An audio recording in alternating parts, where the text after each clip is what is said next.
السلام علیکم ورحمۃ اللہ وبرکاتہ۔ الحمد للہ رب العالمین والصلاة والسلام علی رسولہ الامین، اما بعد۔ اعوذ باللہ من الشیطان الرجیم۔ یا ایہا الذین آمنوا کتب علیکم الصیام کما کتب علی الذین من قبلکم لعلکم تتقون۔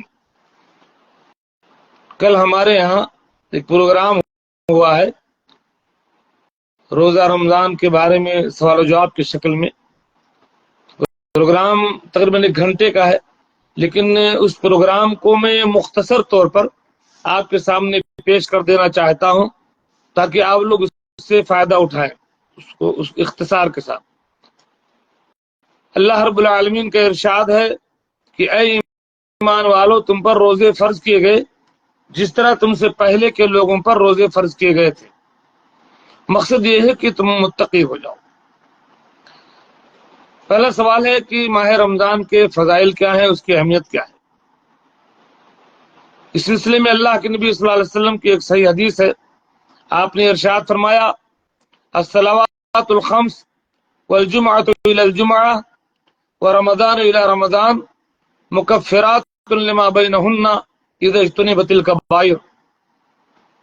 5 نمازیں اور جمعہ دوسرے جمعہ تک، رمضان دوسرے رمضان تک، بیچ کے سارے چھوٹے چھوٹے گناہوں کے لیے کفارہ ہے، یعنی وہ سارے گناہ اللہ تعالیٰ معاف کر دیتا ہے 5 نمازوں کی وجہ سے، جمعہ کی وجہ سے اور رمضان کی وجہ سے، اگر آپ بڑے بڑے گناہوں سے بچ جائیں گے تو۔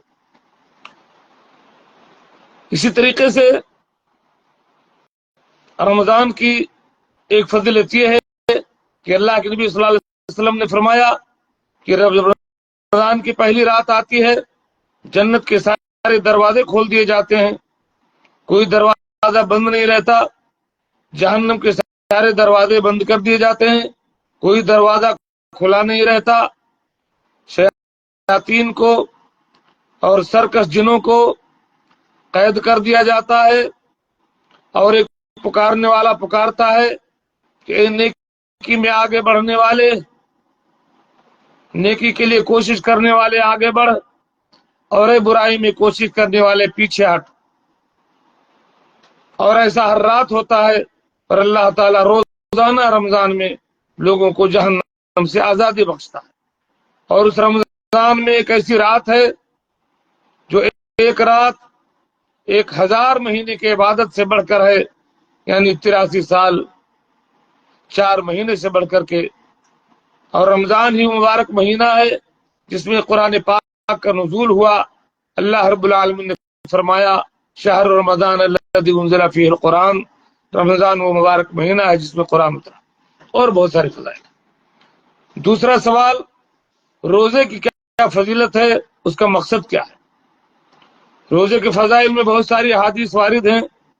ایک حدیث یوں ہے کہ اللہ کے نبی صلی اللہ علیہ وسلم نے فرمایا کہ اللہ تعالیٰ کہتا ہے، کل عمل ابن آدم لہو، ابن آدم کا ہر عمل اس کے لیے ہے، 10 گنا سے لے کر کے 700 گنا تک وہ اپنی نیکی کا بدلہ پاتا ہے، الا الصوم، سوائے روزے کے، فإنہ لی وأنا أجزی بہ، روزہ میرے لیے ہے، میں اس کا بدلہ دوں گا۔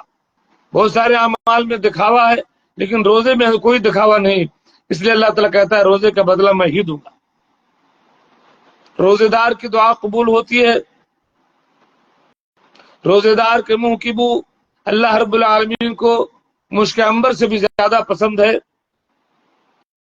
روزے کی فضیلت یہ ہے، اللہ کے نبی صلی اللہ علیہ وسلم نے فرمایا کہ جو شخص ایک دن کا روزہ بھی اللہ کی راہ میں اللہ کی خوشی کے لیے رکھ لے تو اللہ تبارک و تعالیٰ ایک دن کے روزے کے بدلے اس کے چہرے کو جہنم کی آگ سے اتنا دور کر دیتا ہے جتنا کوئی 70 سال میں چل کر پہنچے۔ روزے کا مقصد کیا ہے؟ مقصد یہ ہے، اللہ تعالیٰ نے فرمایا لعلکم تتقون، یہ روزہ جو اللہ تعالیٰ رکھواتا ہے تمہیں بھوکا پیاسا رکھنا مقصد نہیں، مقصد یہ ہے کہ تم متقی بن جاؤ، تمہارا دل صاف ہو جائے، تمہارے اندر تقوی آ جائے، نیکیاں کرنے کی صلاحیت پیدا ہو جائے، اور برائیوں سے تم رک جاؤ۔ تیسرا سوال ہے کہ کس تیاری کے ساتھ ہم رمضان کے استقبال کریں، رمضان کے آنے سے پہلے ہم کیا کریں۔ سب سے پہلی بات تو یہ ہے کہ جس طریقے سے کسی بڑے آدمی کی، بڑے مہمان کی، معزز مہمان کی جب آمد ہوتی ہے تو کس طرح سے ہمارا پورا گھر خوشیوں میں جھومتا ہے، اس انداز سے ہمیں خوش ہونا چاہیے کہ رمضان کا یہ مبارک مہینہ اتنی ساری برکات اور فیوض اور نیکیاں اور مغفرتیں، اللہ کی رحمتیں اور جنتیں لے کر کے آ رہا ہے۔ اس تصور سے ہمیں خوشی محسوس کرنا چاہیے، اور رمضان کے اندر جتنی نیکیاں ہیں ان تمام نیکیوں کو ذہن میں رکھ کر کے رمضان کا استقبال کرنا چاہیے۔ ایسے ہی خطہ بنا پلاننگ کر لینی چاہیے کہ رمضان میں ہمیں کب کب کیا کیا کرنا ہے، تاکہ اس وقت میں آپ وہ کام کریں اور کوئی چیز آپ سے چھوٹنے نہ پائے۔ تو پوری پلاننگ اور خطہ پورا بنا لینا چاہیے رمضان کے آنے سے پہلے، اللہ تعالیٰ سے توبہ کرتے ہوئے خالص دل کے ساتھ رمضان کا استقبال کریں۔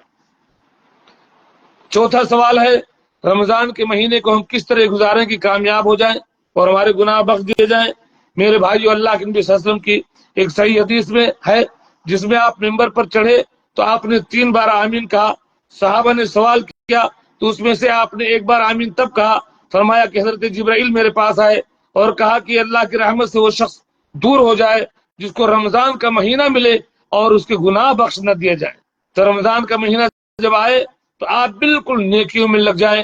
اس قدر قرآن پاک کی تلاوت، 5 وقتہ نمازیں، صبح سے لے کر کے فجر سے لے کر کے غروب آفتاب تک کوئی کھانے پینے اور روزہ توڑنے والی چیز استعمال نہ کریں، غیبت چغلی جھوٹ سے پرہیز کریں، جسمانی روزے کے ساتھ ساتھ روحانی روزہ بھی رکھیں، 5 وقتہ نماز، نوافل، قرآن پاک کی تلاوت، صدقہ و خیرات، تراویح، آخری راتوں میں جاگنا، عبادت کرنا، زیادہ سے زیادہ اللہ کا ذکر کرنا، توبہ استغفار کرنا، شرک سے توبہ کرنا، سنتوں کی اتباع کرنا، لوگوں سے ملنا ملانا، لوگوں کی ضروریات میں کام آنا، بیماروں کی بیمار کلسی کرنا، جنازے میں حاضر ہونا، غریبوں اور مسکینوں کو کھلانا، نیکی کا حکم دینا، برائی سے روکنا، الغرض نیکیوں کے جتنے کام ہیں آپ رمضان میں زیادہ سے زیادہ انداز سے کریں تو انشاءاللہ آپ کامیاب ہو جائیں گے اور آپ کے گناہ بخش دیے جائیں گے۔ اللہ کے نبی صلی اللہ علیہ وسلم نے فرمایا، من صام رمضان ایمانا واحتسابا غفر له ما تقدم من ذنبی، جو شخص رمضان کا روزہ ایمان کے ساتھ اجر کی امید رکھتے ہوئے رکھتا ہے، اللہ تعالیٰ اس کے پچھلے سارے گناہوں کو بخش دیتا ہے۔ ومن قام رمضان ایمانا واحتسابا غفر له ما تقدم من ذنبی، جو رمضان کے مہینے میں قیام کرے، تہجد کی نماز پڑھے، تراویح پڑھے، اس کے پچھلے سارے گناہ معاف کر دیے جاتے ہیں۔ 5واں سوال ہے اصولی طور پر روزہ توڑنے والی چیزیں کیا ہیں؟ چھوٹی چھوٹی چیزیں تو بہت گنا سکتے ہیں، لیکن موٹی بات، تمام طرح کی چیزیں کھانے اور پینے سے روزہ ٹوٹ جاتا ہے، نمبر 1۔ دوسرے، بیوی سے جمع کرنے سے روزہ ٹوٹ جاتا ہے۔ تیسرے، اپنی خواہش اور طاقت سے منی نکالنے سے، استمنا بلیت سے روزہ ٹوٹ جاتا ہے، چاہے استمنا بلیت ہو، چاہے بیوی سے بوس و قرار کرتے وقت، یا کس طریقے سے آپ کی اپنی خواہش سے اگر منی آپ نکالتے ہیں تو اس سے بھی روزہ ٹوٹ جاتا ہے۔ حیض و نفاس کا روزہ ٹوٹ جاتا ہے۔ یہ موٹی باتیں ہیں اور اصولی باتیں ہیں، اور اس کے تحت بہت ساری چیزیں آتی ہیں جن سے روزہ ٹوٹتا ہے۔ 6واں سوال ہے جن چیزوں سے ہم کہتے ہیں کہ روزہ ٹوٹتا ہے تو روزہ ٹوٹنے کے شرائط کیا، کب ان سے روزہ ٹوٹتا ہے؟ پہلی شرط یہ ہے کہ آدمی کو علم ہو کہ اس چیز سے روزہ ٹوٹتا ہے کہ نہیں۔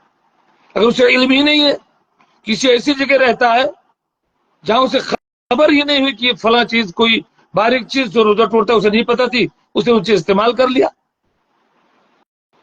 تو اگر آپ کو علم ہے کہ اس چیز سے روزہ ٹوٹتا ہے تبھی ٹوٹے گا، ورنہ نہیں ٹوٹے گا۔ دوسرے یہ کہ آپ کو یاد ہو کہ آپ روزے سے ہیں، تب آپ کا روزہ ٹوٹے گا، ورنہ نہیں ٹوٹے گا۔ آپ نے اگر بھول کر کھا پی لیا، بھول کر کوئی روزہ توڑنے والی چیز استعمال کر لی، آپ کو یاد ہی نہیں، تو آپ کا روزہ نہیں ٹوٹے گا۔ تیسرے یہ کہ وہ چیز آپ اپنے اختیار سے، اپنی طاقت سے استعمال کر رہے ہیں، تب روزہ ٹوٹے گا۔ کسی دباؤ میں زبردستی کسی نے آپ سے کوئی کام کروا دیا، یا آٹومیٹک ہو گیا، مکھی گھس گئی، مچھر گھس گیا پیٹ میں، کلی کرتے ہوئے پانی چلا گیا، تو جو چیز آپ کے اختیار میں نہیں، اسے روزہ نہیں ٹوٹے گا۔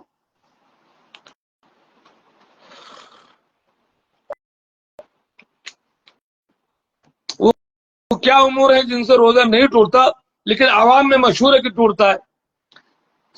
صاحب سر میں تیل لگانے سے روزہ نہیں ٹوٹتا، آنکھ میں دوا ڈالنے سے روزہ نہیں ٹوٹتا، کان میں دوا ڈالنے سے روزہ نہیں ٹوٹتا، عوام سمجھتے کہ روزہ ٹوٹ جاتا ہے۔ نہانے سے روزہ نہیں ٹوٹتا، زیادہ دھوپ لگ جائے تو سر جو ہے کپڑا بھگا کر کے سر میں پٹی باندھ لینے سے یا کپڑا بھگا کر کے پورے بدن میں لپیٹ لینے سے روزہ نہیں ٹوٹتا، پورے دن میں کسی بھی وقت مسواک کرنے سے روزہ نہیں ٹوٹتا، منجن استعمال کرنے سے روزہ نہیں ٹوٹتا اگر حلق کے اندر نہ جائے تو، ناخن کاٹنے سے، بال کاٹنے سے اور بہت ساری چیزیں، گالی دینے سے گناہ ملتا ہے لیکن روزہ نہیں ٹوٹتا۔ تو یہ تمام چیزیں ہیں جن سے روزہ نہیں ٹوٹتا، لیکن عوام سمجھتی بیوی کا بوسہ لینے سے روزہ نہیں ٹوٹتا اگر آپ حد سے آگے نہ بڑھیں تو۔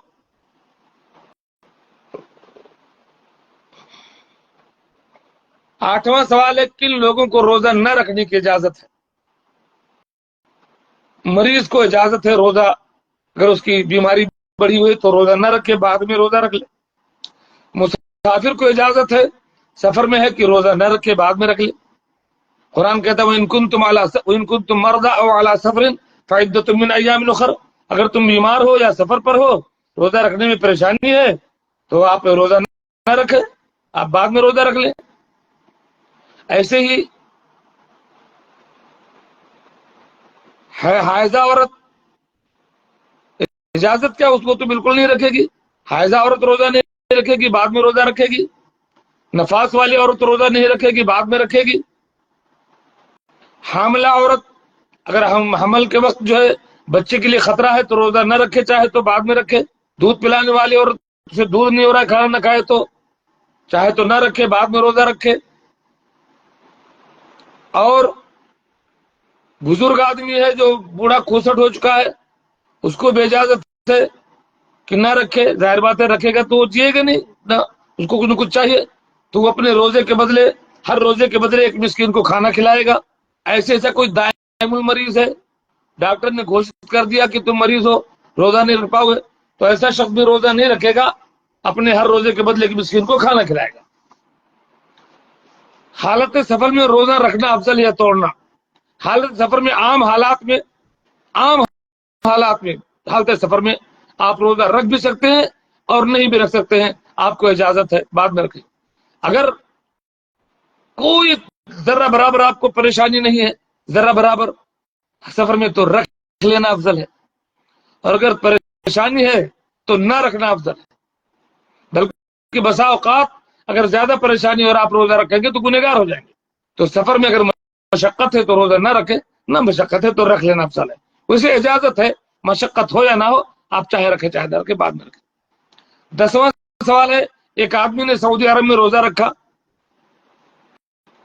اور پھر سفر کر گیا انڈیا، تو ظاہر بات ہے انڈیا جب پہنچے گا تو وہاں ایک دن بعد ہے، تو کیا وہ سعودی عرب کے حساب سے اپنے روزے کو ختم کر لے یا انڈیا کے حساب سے اپنا ایک روزہ بڑھائے گا؟ تو صحیح بات ہے کہ وہ انڈیا کے حساب سے اپنا روزہ بڑھائے گا، کیونکہ وہ جہاں ہے اسی حساب سے اس کو روزہ رکھنا پڑے گا۔ ایک آدمی دن میں کسی وقت، پہلے تو وہ سفر میں تھا، روزہ نہیں رکھا تھا، سفر سے واپس آ گیا، ایک حائضہ عورت جو روزے سے نہیں تھی دوپہر میں حیض سے پاک ہو گئی، نفاس والی عورت پاک ہو گئی، ایک بیمار تھا وہ عصر کے وقت اچھا ہو گیا، تو اب یہ لوگ کیا کریں گے؟ کیا پورا دن کھائیں پیئیں گے یا ابھی وہ اچھا ہو جانے کے بعد روزے کے احترام میں رکے رہیں گے، نہیں کھائیں گے؟ تو اس میں کچھ علماء تو کہتے ہیں کہ روزے کے احترام میں رکے رہیں گے، نہیں کھائیں گے، لیکن اس میں صحیح اور راجح بات یہ ہے کہ ایسے تمام لوگ نہیں رکیں گے بلکہ کھائیں گے، البتہ لوگوں کی نگاہوں سے چھپ کر کھائیں گے تاکہ دوسرے لوگوں کو اس کا احساس نہ ہو۔ 13واں سوال یہ ہے کہ مسکین کو جو کھلانا ہر روزے کے بدلے، کیا ایسا کیا جا سکتا ہے کہ ایک مہینے میں کھلانے کا جتنا خرچہ آتا ہے اتنا روپیہ کسی مریض کو دے دیں، کسی پریشان حال کو صدقہ کر سکتے ہیں کہ نہیں؟ اس کا جواب یہ ہے کہ الگ سے روپیہ صدقہ نہیں کر سکتے، کیونکہ قرآن نے کھلانے کا حکم دیا، آپ کو کھانا ہی کھلانا۔ 14واں سوال ہے کیا رمضان میں، شروع رمضان میں ایک بار ہی نیت کافی ہے یا ہر رات الگ الگ نیت کرنی پڑے گی؟ اللہ کے نبی صلی اللہ علیہ وسلم نے فرمایا کہ جس نے روزے کی نیت نہیں کی اس کا روزہ نہیں ہوگا، ظاہر بات ہے۔ تو اکثر علماء کا یہ کہنا ہے محققین کا کہ شروع رمضان میں اس نے ایک بار نیت کر لی تو پورے رمضان کے لیے کافی ہے، ہر روز نیت کرنے کی ضرورت نہیں. لیکن کچھ لوگ کہتے ہیں اس کو الگ الگ کرنا پڑے گا. جو لوگ کہتے ہیں کہ ایک ہی بار نیت کر لے پورے رمضان کے لیے کافی ہے، وہ اس شرط پر کہ بیچ میں وہ بیمار نہ ہوا ہو، بیچ میں وہ سفر پر نہ گیا ہو جس کی وجہ سے اس نے روزہ توڑا ہو. اگر بیچ میں روزہ توڑا ہے تو اس کو پھر سے نیت کرنی پڑے گی. اگر بیچ میں روزہ نہیں توڑا ہے تو شروع رمضان کی نیت اس کے لیے کافی. کسی نے روزہ توڑنے کی قطعی نیت کر لی، بالکل پکا کہ میں روزہ توڑنے جا رہا ہوں، نیت بالکل ختم. بقالے کیا بقالہ بند ہے، ہوٹل بند ہے، یا اس کو سواری نہیں ملی جہاں تک پہنچ کر وہ کھانا کھا لے، پانی پی لے، اس کے بعد کچھ نہیں، یا کسی نے منع کر دیا لیکن اس کی پکی نیت تھی کہ وہ روزہ توڑ دیا تو اس کا روزہ ختم ہو گیا. ابھی اس کا روزہ نہیں، وہ بعد میں بھلے ہی اس کو کوئی چیز نہ ملی تو روزہ رکھنے کا فائدہ نہیں، البتہ اس کو رکے رہنا چاہیے. لیکن چونکہ اس نے روزہ کی نیت توڑ دیے اس کے اس کا روزہ ختم ہو گیا، اس کو ایک روزہ قضا کرنا پڑے گا. انما الاعمال بالنیات، نیت کے بغیر کوئی عمل قبول نہیں. اس کی نیت ٹوٹ گئی تو روزہ بھی ٹوٹ گیا. ایک آدمی افطار کا وقت ہو گیا، ابھی اس کے پاس کچھ نہیں، سفر میں ہے، مثلا بس میں نہ پانی ہے نہ کھانا ہے، کچھ نہیں، تو کیا کرے گا؟ کچھ نہیں، نیت کر لے کہ ہم نے روزہ افطار کر لے، اس کا روزہ افطار ہو جائے. 17واں سوال، ایک آدمی نے تحقیق کیا، بر میں رہتا ہے، کسی جنگل میں رہتا ہے، کہیں سہارے میں رہتا ہے، اکیلے اس کا گھر ہے، تحقیق کیا، بدلی تھی کہ صاحب دن ڈوب گیا، اس کی تحقیق صحیح بات، اور اس نے افطار کر لیا، بعد میں دن نکل آیا تو کیا کرے؟ ابھی کوئی بات نہیں، بات دن نکلا ہے تو نہیں کھائے گا، لیکن اس نے جو روزہ توڑا تو اس کا روزہ ہو گیا، اب اسے اس کے روزے کی قضا کرنے کی ضرورت نہیں، چونکہ اس نے تحقیق کی تھی. تحقیق کے بعد اسے پتا چلا کہ دن ڈوب گیا، اس نے افطار کر لیا تو خلاص اس کا رمضان ہو گیا. لیکن اگر شک میں کیا تھا تو اس کو پھر سے روزہ رکھنا پڑے گا. شک اور تحقیق میں فرق ہے. افطاری اور سحری دو چیزیں ہیں رمضان میں، اس میں کون سی چیز جلدی کرنا افضل ہے، کون سی چیز تحقیق کرنا افضل ہے؟ افطاری میں جلدی کرنا افضل ہے. افطاری کا وقت ہو جائے آپ فوراً افطاری کریں. کچھ لوگ جو تاخیر کرتے ہیں غلط کرتے ہیں. اللہ کے نبی صلی اللہ علیہ وسلم نے فرمایا کہ میری امت اس وقت تک بھلائی میں رہے گی جب تک وہ افطار میں جلدی کریں. اور سحری میں تاخیر کرنی چاہیے، 50 آیت اس کے بعد پڑھ لے، اتنی تاخیر ہو 50 آیتیں پڑھ لے، یہ نہیں کہ 2-2:30 بجے اٹھ کر کے سحری کھا لے، غلط ہے. سحری میں تاخیر کریں، افطار میں جلدی کریں. زبان سے روزے کی نیت کا کیا حکم ہے؟ زبان سے روزے کی کوئی نیت ثابت نہیں، دل میں نیت کرنی ہے. نویت بصوم غدن، اس طرح کے الفاظ کا ثبوت نہیں، آپ دل میں نیت کریں. اذان ہوتے ہوتے سحری مکمل کرنا یا کھانا پینا کیسا ہے؟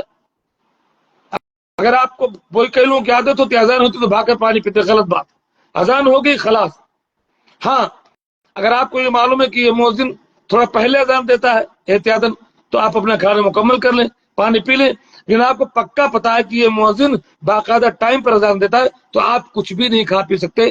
جو کچھ بھی آپ کھا پی رہے ہیں اس سے آپ کو رک جانا چاہیے. اللہ تعالیٰ سے میں دعا کرتا ہوں کہ اللہ تعالیٰ ہمیں رمضان تک پہنچائے، رمضان کو ہم تک پہنچائے، رمضان کی خیر برکات سے ہم فائدہ اٹھائیں.